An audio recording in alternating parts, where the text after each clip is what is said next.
Em 1958, houve a grande campanha do Partido Social Democrático ao governo, com Carlos Lindenberg. E eu fui escolhido pelo Partido Social Democrático para ser candidato a prefeito. E houve uma coligação do outro lado.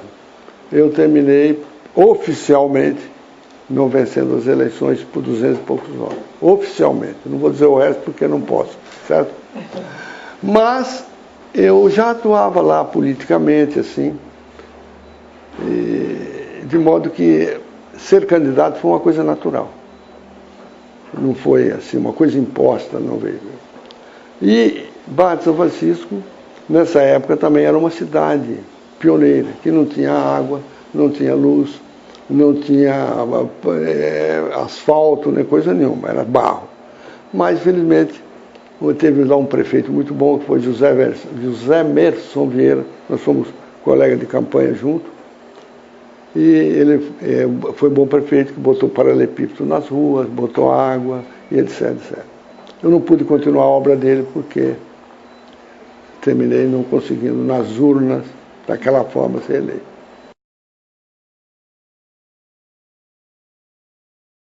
Eu não conhecia profundamente a instituição, porque eu morava no Contestado, e a base da estrutura do Ministério Público era em Vitória. Mas a gente tinha, assim, porque Barra de São Francisco, onde eu morava, era muito isolado. Era isolado. Você tinha que sair de ônibus ou de carro, vinha a Colatina, estrada de terra, dali pegar o trem para vir a Vitória. Era um dia. Hoje você vai rapidamente.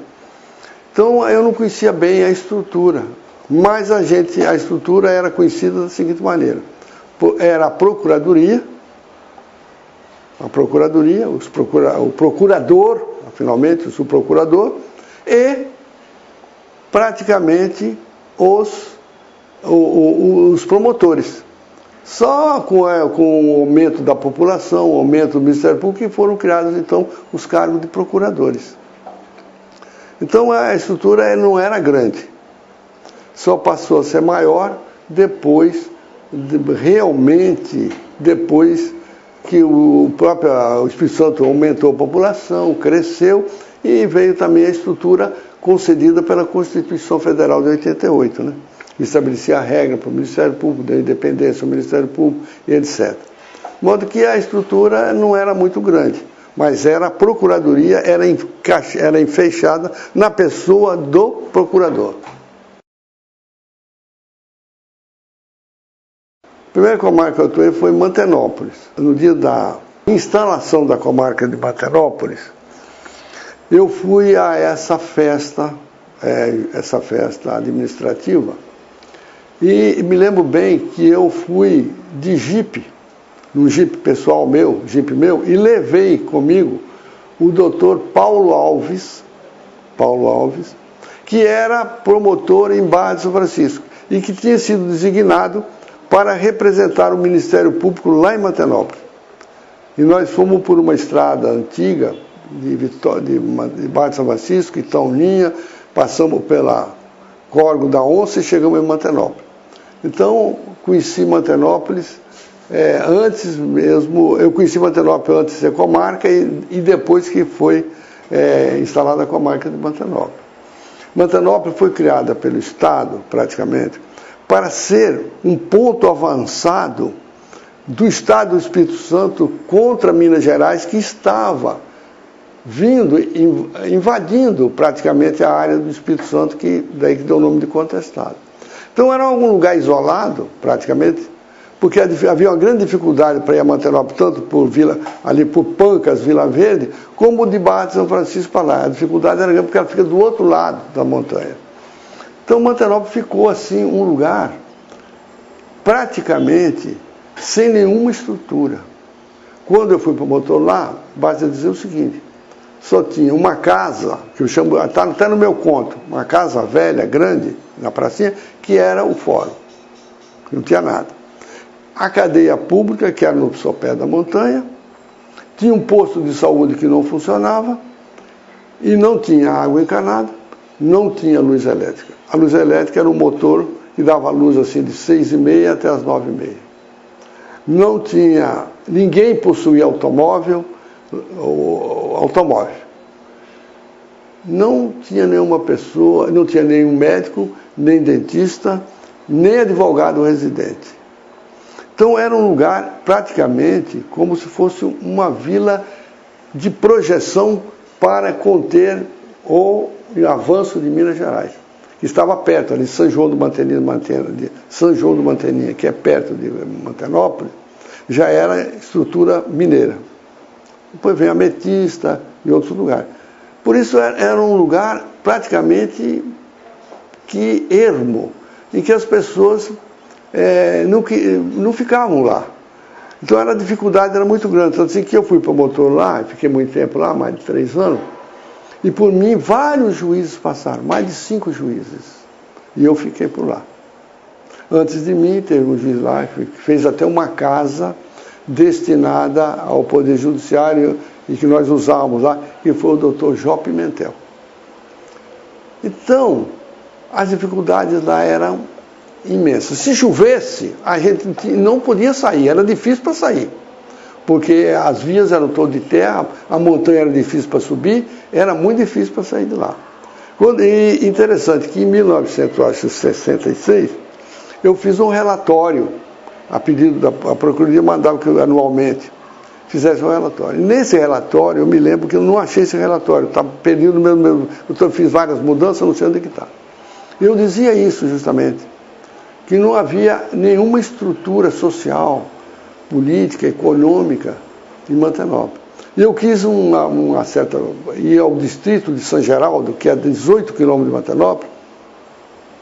Não pude ir porque as pontes estavam caídas, a estrada era muito ruim, não se podia fazer uma inspeção nos cartórios.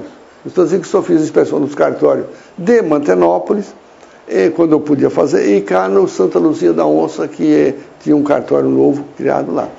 Então era um lugar ermo, difícil, muito difícil. E só depois, aí quando caiu, veio a erradicação de café, em 1967, aí piorou tudo. Porque milhares e milhares de colonos, de mineiros, de pequenos proprietários, negociaram os cafeeiros para serem extirpados e foram embora. Então, do contestado saíram mais de 300, eu acho mais de 200 mil pessoas, tanto o Baixo de São Francisco, Coporanga, Mantenópolis, essas áreas todas, foi um êxodo total. E por isso Mantenópolis ficou isolado lá. Hoje, felizmente, com as estradas, com asfalto, etc., a cidade melhorou, cresceu, mas era um lugar, não vou dizer inóspito, porque eu estava lá, mas era quase inóspito. Sob o ponto de vista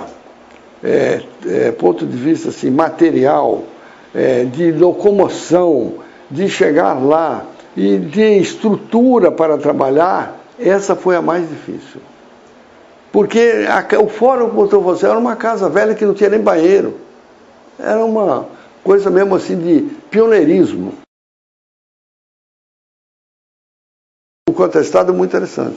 Que tinha uma parte que era unicamente exclusiva sob a jurisdição do Espírito Santo. Havia uma parte que estava exclusivamente sob a jurisdição de Minas Gerais. E entre elas havia uma área que nós chamávamos região mista, em que tanto o Espírito Santo como Minas disputavam ali.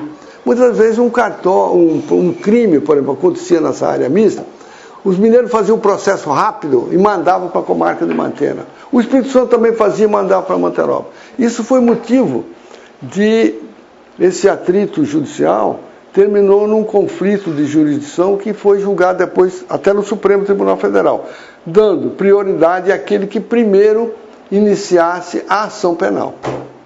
Porque havia alguns interesses de Minas Gerais que o cara fosse julgado lá. Então nós tivemos casos dessa natureza. Então o impacto não era só administrativo, mas era também judicial. E o Ministério Público tinha que atuar nessa área. Lá não havia, como ela ficou muito restrita, porque os mineiros ocupavam outra área, o Espírito Santo, não havia muitos delitos na cidade. Alguns delitos que ocorriam na área mista ou na área de Minas Gerais. Então, não tinha muitos crimes. Mas sempre havia delitos, isso era inevitável.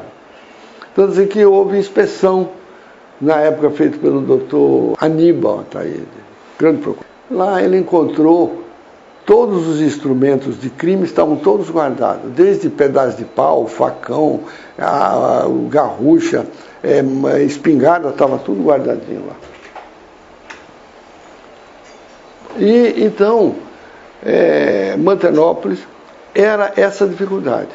E a mesma dificuldade ocorria com Ecoporanga, que era apenas 74 quilômetros de Barra de São Francisco, e você levava horas para ir lá, 3, 4 horas para ir lá, numa estrada muito ruim.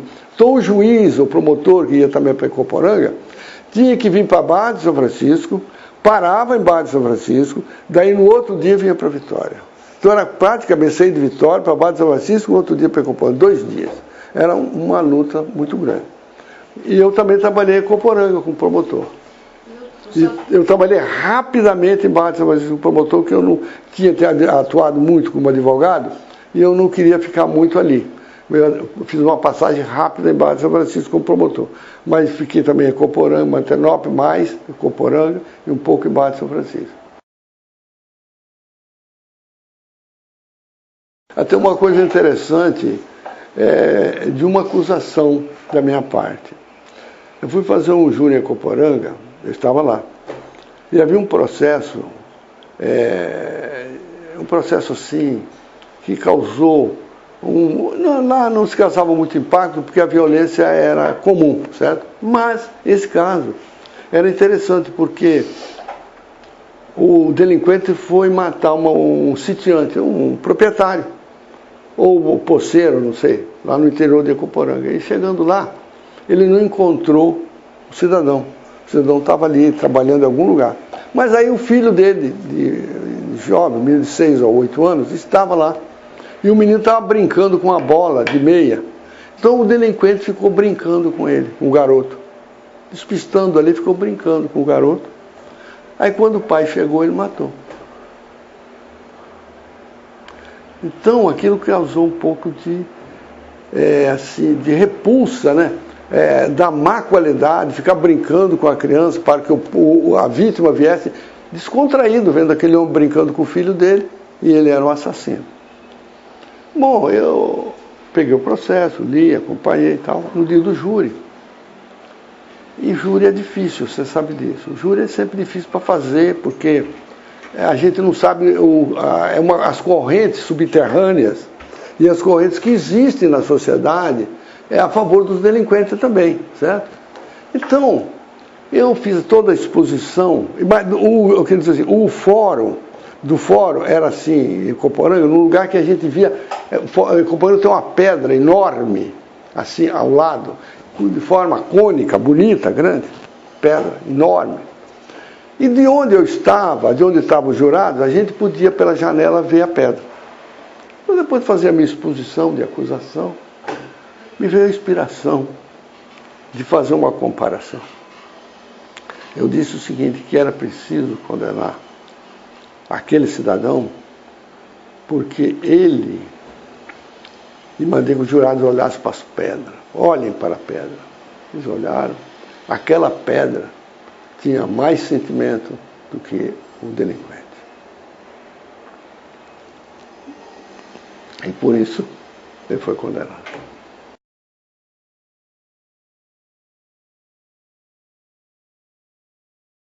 Houve um júri lá que me chamou muito a atenção, até minha esposa está aí, ela me ajudou lá a descer da escada. Houve o seguinte, um militar assassinou na Vila de Paulista um cidadão dentro do ônibus e trancou o ônibus, saltou da chegada, trancou o ônibus e deixou o povo dentro do ônibus, o povo e o homem ali sangrando e morrendo. Então causou impacto, certo? E esse cidadão, esse militar, mais tarde ele foi submetido a julgamento, e foi absolvido. Veja só, foi absolvido. E eu, vindo de Ecoporanga, eu vim para a Barra de São Francisco, por remoção, e por acaso encontro esse processo para julgamento. e não pude, eu sempre fui assim. Eu não vou procurar os problemas, mas se os problemas vêm na minha posição, eu vou procurar resolvê-los. Então, vamos para o julgamento. Um julgamento pesado, porque o militar, esse que matou, ele tinha relações, não só com militares, mas com pessoas, pessoas, vamos dizer assim, da sombra, da sombra do crime, entenderam? Então ele era apoiado, por isso foi absolvido a primeira vez. Então ele foi para o júri na esperança de ser absolvido novamente, né? Foi para o tribunal reformou a decisão do tribunal do júri, porque foi contra as provas do processo, e ele foi ao júri novamente. E eu fui o promotor. Mas estava tão tensa a situação, que eu fiz o júri em pé, armado. Eu botei meu revólver aqui, fiz o júri em pé. Estava ali, aí tinha uma assembleia, né? Tinha aquele povão todo que a gente já sabe, de apoio a ele. E era gente de toda parte, que tinha vindo de toda parte. Mas eu procurei levantar o processo, eu tinha um pouco de prestígio na comarca, mostrando a necessidade de uma modificação daquela decisão, que o tribunal também tinha já mostrado para a sociedade de que as provas ali existentes não davam apoio a uma absolvição, e fui conduzindo o processo de uma forma bem leve, bem suave, para convencer o jurado que aquilo era mais um julgamento. E se ele fosse absolvido, não havia possibilidade de outro recurso, a menos que houvesse a nulidade do processo. Que aquela era a última oportunidade de condenar aquela pessoa, porque o crime dele era muito violento. E tinha apoios, aí que eu falei, tinha apoios interna e externamente. Então era preciso que se desse uma modificação no julgamento. E conseguimos então, e ele foi condenado a 4-3. Aí nós saímos da sala, porque lá tem uma sala secreta, né? Então fomos eu, o juiz, eu fiquei em pé, e todo mundo, muita gente lá que ficou lotado. E todo mundo ali, que eu não observava, é que estavam esperando a absolvição. Para espanto deles, ele foi condenado, e o juiz deu a sentença de condenação. Não deu banho muito grande, não. Menos de 20 anos e tal, para não ter mais recurso, né? Então aconteceu uma coisa que me chamou a atenção até hoje. Houve um silêncio total. Um choque. Um silêncio total. Aí alguém fez sinal para mim, para eu avançar, sair do recinto. Aí quando eu cheguei tinha uma escadaria para descer, para ir à rua, meu carro, o Fusca, já estava lá embaixo, minha mulher estava, um amigo meu me apertou assim e falou, desce. Eu desci, ela desceu comigo, peguei o carro e fui embora. Porque estava um clima muito tenso.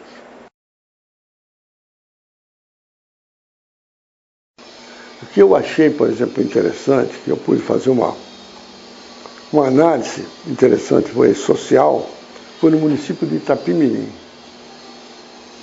Fiz uma observação, um promotor, de que a maioria dos proprietários, dos homens que tinham poder econômico, não moravam em Itapimirim. Ou moravam em Cachoeiro, Buqui, Mimoso, Campos e Rio de Janeiro. E que Itapimirim, ali para lá de Conha, acaba a fronteira do Espírito Santo social. Para lá de Conha, a influência é da capital, da antiga capital federal, que era o Rio de Janeiro. Então, até hoje ainda continua. Se você for perguntar, a pessoa dali vai para campo, o Rio para o médico. Então era comum, nos processos criminais, a gente procurar, cadê o pescador tal, cadê o fulano tal? Ah, está morando, mudou para o Rio de Janeiro, mudou para Campos, mudou para... Era uma dificuldade. Então eu comecei a fazer um levantamento por isso, e cheguei à conclusão que a maioria dos que tinham posse moravam fora. Então a comarca ficava muito aquém da qualidade dela, porque Itapemirim foi criada por termo de um alvará português que criou, em 1817, a corte portuguesa criou o termo, chamava termo de Macaé, Itapemirim e Guaraparim, onde moravam os índios de Guaraparim. 1817. Então, lá o que marcava muito, e eu tinha que atuar como promotor, era a grande quantidade de pedidos de uso capião. Itapemirim. E uma quantidade enorme de delitos menores, quer dizer, lesões corporais, muito grande. Itapemirim. E Itapemirim, eu fiquei surpreso, porque eu achava que era uma comarca bem desenvolvida, assim, pouco, e não era. Quando chegava o verão, então descia milhares de pessoas e depois ia tudo embora. Então, Itapemirim hoje já é uma cidade melhor, e Marataízes, etc, etc. Mas Itapemirim era muito difícil para se trabalhar lá. Também, era uma comarca difícil para trabalhar. Tinha muito serviço, tinha 2 varas, uma civil, outra criminal, era muito difícil para trabalhar. E uma coisa interessante tem em Itapemirim até hoje, vou falar para vocês. Quando eu cheguei em Itapemirim, eu não entendia por que os portugueses tinham fundado a vila de Itapemirim, onde ela é ali. E eu começava a perguntar às pessoas por que era ali, porque adiante tinha a Barra, né? E tinha Marataízes. Eles podiam ter ficado na Barra, né? E um dia eu caí do cavalo. Procurei um velho amigo lá, um homem que tinha sido... Ele era cartorário, o pai dele tinha sido cartorário, da família Moreno, Anfilóquio Moreno, o pai dele e tal. E aí, ele falou, que vai lá na ponte. E a gente passava pela ponte, passava exatamente na ponte e entrava em Itapemirim. Vai lá que você vai perceber o porquê que o português criou aqui nessa ponte a vila de Itapemirim. Pega a água, olhou, a água era doce. Então não tinha influência do mar. O mar tinha força, mas não chegava a ter influência ali. Então tinha que fundar uma vila onde tivesse água doce. A 7 quilômetros, o rio dá uns meandros, dá quase 7 quilômetros da Barra, pelo rio, até ali Itapemirim. Água doce.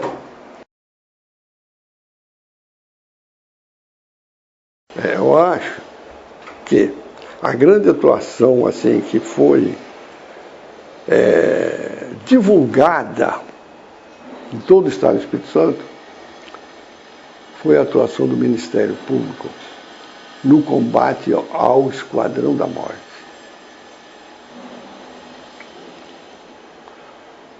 Porque naquela época não se falava em crime organizado, não se falava em crime de grupos ainda, assim, dessa maneira.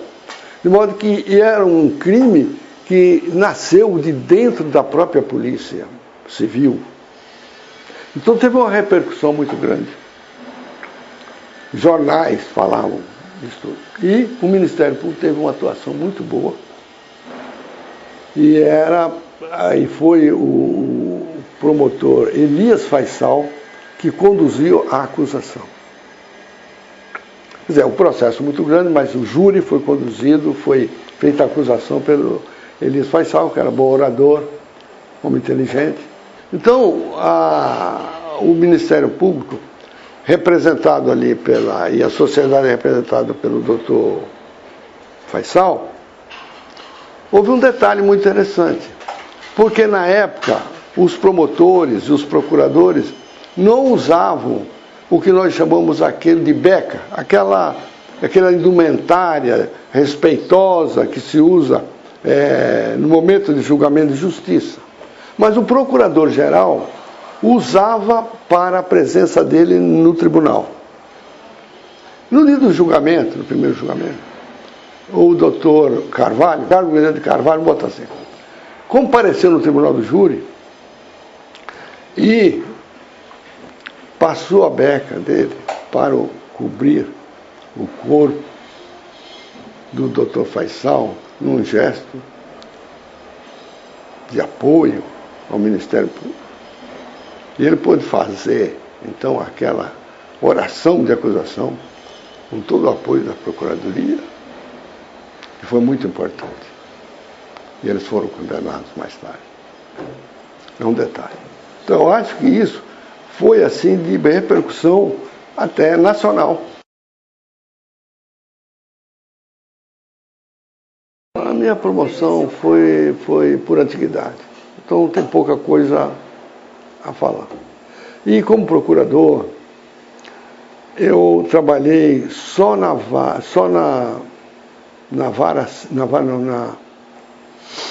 turma civil, na segunda Câmara Civil do Tribunal, por mais de 6 anos. E o labor lá era muito pesado. Porque o civil é meio complexo. Além do complexo, não tínhamos nenhum assessor. Era o procurador e 3 desembargadores. O serviço que era da atribuição do Ministério Público vinha por o procurador fazê-lo. E nós, então, escrevíamos todos os nossos pareceres à mão, manuscrito, e era datilografado, a gente revisava a datilografia e os processos eram encaminhados dessa maneira. Então, meu trabalho, por exemplo, foi antes da chegada do computador e dos assessores, porque hoje os assessores dão um grande grande ajuda pela pesquisa, pelo trabalho, para os procuradores, aos desembargadores, etc.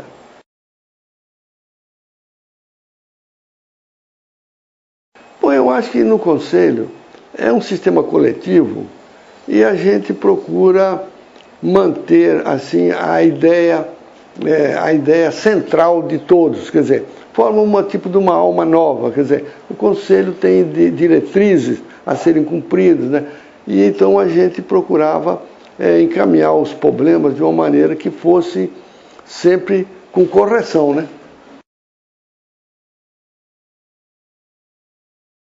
Eu fui guindado à posição de corregedor.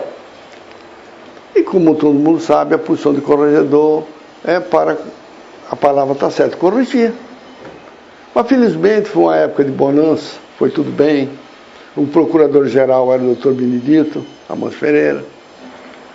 E eu queria fazer uma incursão pelo interior, para visitar os colegas, os promotores, o que eles poderiam necessitar, quer dizer, levar mais uma ideia de colaboração, de conhecimento, de corrigir, certo? Ver quais são as precariedades, o que podia ser, finalmente, a gente poderia ajudar. Mas, infelizmente, a corregedoria não tinha nem um orçamento próprio. Não tinha nenhum automóvel, nem a procuradoria tinha um carro, era um Fusca, que levava os processos, e tinha o seu João que conduzia os processos. Então eu não pude fazer o que eu mais almejava, que era ir procurar os colegas para soluções.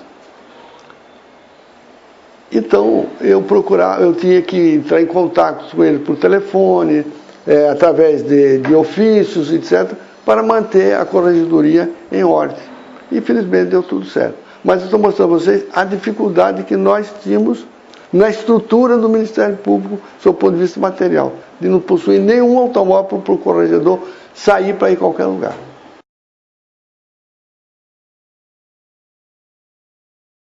Na época do governo do Dr. Max Mauro, né, houve uma defasagem. E essa defasagem chegou ao ponto de nós recebermos praticamente entre 30% e 35% que recebia um juiz. E houve, então, muitos promotores deixaram o Estado do Espírito Santo preparados, foram fazer concurso em outras áreas do Brasil, Rio de Janeiro, e por toda parte. E nós temos perdido aí uns 20 promotores nessa situação. Mas eu já era um homem idoso, porque eu entrei no Ministério Público, eu tinha 36 anos. Para eu recomeçar em outro lugar, seria muito pesado para mim. E além disso, a gente estava acostumado a lutar ali dentro daquela área. Por isso, eu e muitos ficamos. e procuramos procurar uma solução para o caso. E a solução só veio quando a magistratura conseguiu a equiparação com os deputados. Aí nós procuramos, então, essa mesma equiparação como solução geral para tudo. E tivemos obstáculos imensos, porque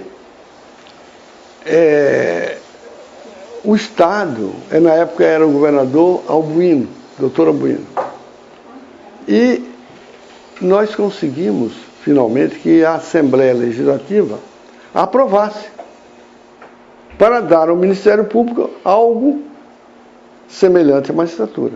Já que o Ministério Público tinha as mesmas funções e a Constituição tinha estabelecido que nós fazíamos parte, a atividade do Ministério Público era uma atividade em parte jurisdicional, está na Constituição. Mas precisava convencer os deputados dessa situação. E era difícil. Aí nós fizemos as grandes reuniões na Assembleia. Nós íamos todos para a Assembleia. Então, promotores e procuradores procuravam os deputados para uma solução que era fundamental. E para nossa grande surpresa, o governador do Estado, ele vetou e devolveu o veto para a apreciação da Assembleia. Aí então a coisa foi para o ápice, foi para um clímax da solução. E foi muito difícil. Aí nós redobramos o nosso trabalho de convencimento, de luta em torno da Assembleia, para que a Assembleia derrubasse o veto do governador, que era difícil. Mas houve um momento em que os deputados ficaram mais ou menos convencidos da necessidade de ter um Ministério Público capixaba em condições de atuação real. E aí o veto do governador caiu. Não vou entrar em outros meandros, porque seriam muito longos e não seria bom. Mas essa é a realidade. Foi daí, nesse dia, eu considero, sob o ponto de vista o dia da decisão. Foi aquela decisão valiosíssima da Assembleia que guindou o Ministério Público para uma outra fase. Foi um salto. E aí nós começamos a arrebanhar novamente. Todos queriam novos elementos capacitados e tal, que vieram para o Ministério Público. E foi essa composição que a lei federal, que a Constituição estabelecia, do Conselho Superior. E aí então o Ministério Público se recompôs daquela derrota lá do passado. Foi praticamente... Então eu considero, pessoalmente, que aqueles promotores, aqueles procuradores que lá estiveram naquela luta são a base do Ministério Público.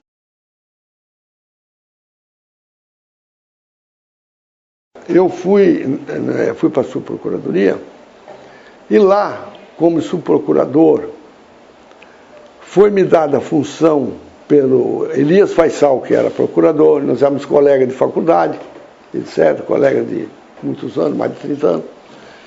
Ele me entregou a lei orgânica para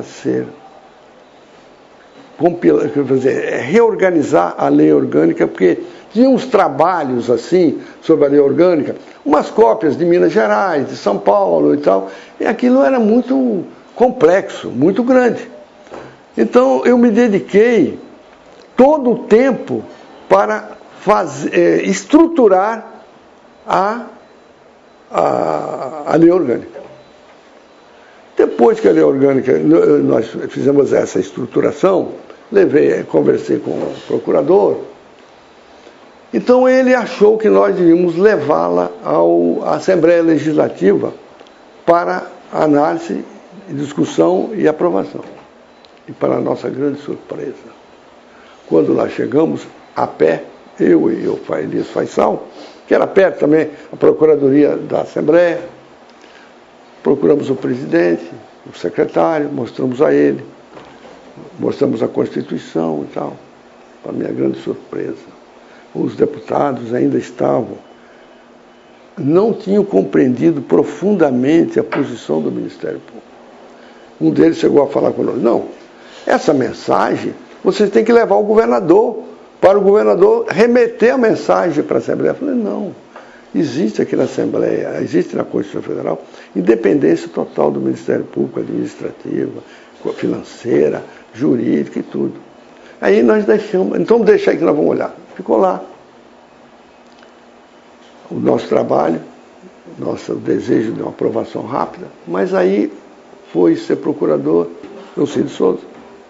E o Elci achou por bem, junto com o Ministério Público, de retirar aquela mensagem e começar a fazer um novo trabalho público. Quer dizer, convocar novamente o Ministério Público para debates, como houve aqui em Vila Velha.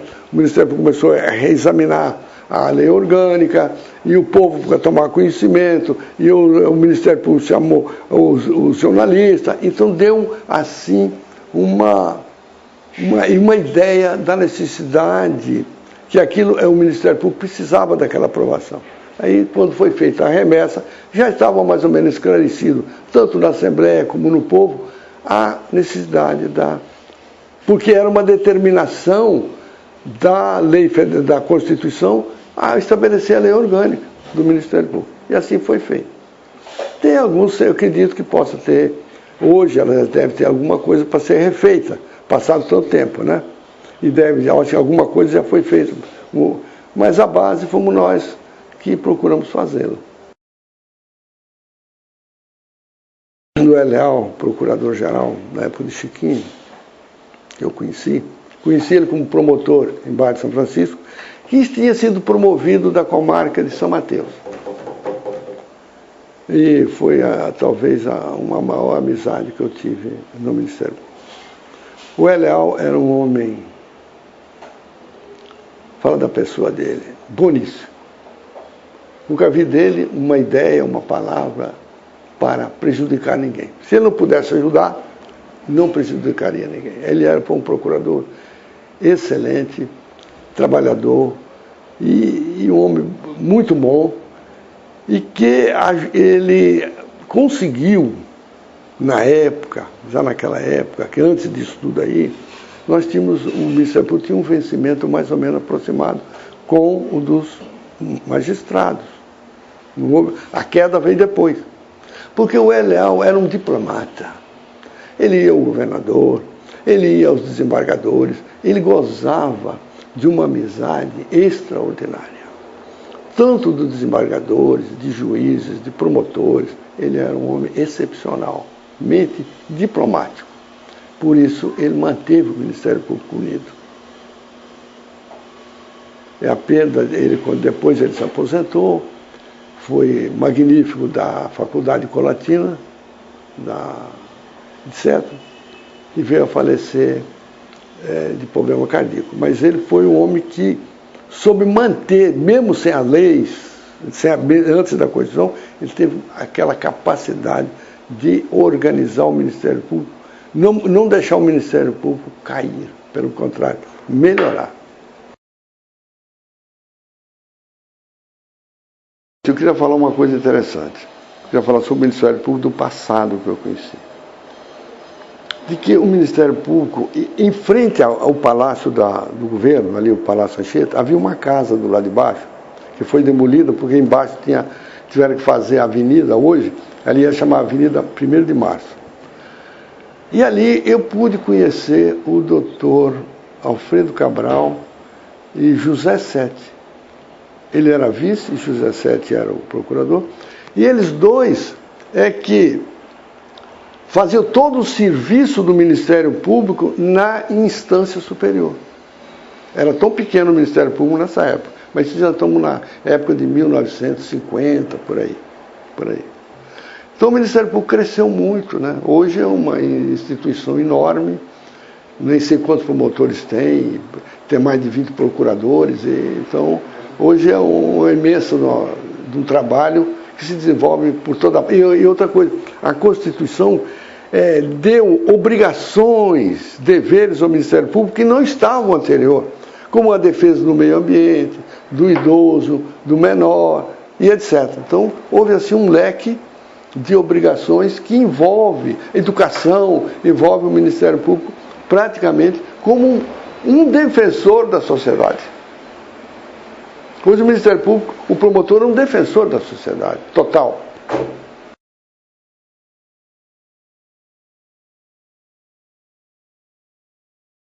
Era difícil, porque é o seguinte, nós éramos colocados assim, tínhamos cômodos, né? Um aqui, outro ali, aquela fila, tudo cercado de madeira, e era difícil. E nós não tínhamos, o grande problema nosso, não tínhamos um assessor para nada. Então você recebia, me lembro com a tarde, estava eu e Bermudes fazia parte da primeira vara civil, Câmara Civil, da segunda. Um dia nós estamos cansados lá conversando, e eu queria limpar a área, e ele também, porque era chato ficar com processos velhos, porque nós tínhamos, eu não falo de colega, mas nós tínhamos processos acumulados, não na minha área, nem no Bermudes, mas tinha processos acumulados, não vou falar. E então, de repente, chegou um caminhãozinho assim, colocou na minha pilha, na minha coisa, 57 processos, e para mim foi 57 para o Bermudes. Eu fiquei olhando assim, meu Deus, eu vou começar tudo. Entendeu? Então era muito difícil. A única coisa boa que tinha é que no meu gabinete eu abria a janela e via o mar. Entendeu? Era coisa boa.